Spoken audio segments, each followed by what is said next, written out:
Chilli oil বানাচ্ছিলাম, মনে হলো যে রেসিপিটা আপনাদের সাথে শেয়ার করি। যেহেতু শীতের সিজন, প্রচুর পরিমাণে মোমো খাওয়া হচ্ছে কম বেশি সবারই। এই কারণে মনে হলো যে রেসিপিটা আপনাদের সাথে শেয়ার করাই যায়।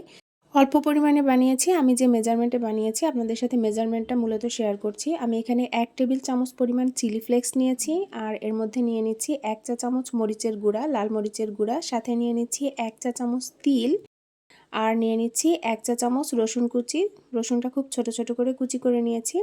আর এখানে আমি 4 টেবিল চামচ তেল ব্যবহার করেছি, আর সাথে দিয়ে দিচ্ছি হাফ চা চামচেরও একটু কম লবণ।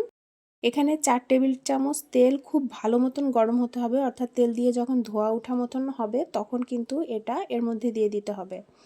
এটা দেওয়ার পরে, অর্থাৎ তেলটা দেওয়ার পরে পুরা উপাদানগুলোই কিন্তু ফুটতে শুরু করবে, অর্থাৎ এই পাত্রের মধ্যেই কিন্তু এটা কুকড হতে শুরু করবে। এটাকে আলাদা করে চুলায় দেওয়ার কোনো প্রয়োজন নেই।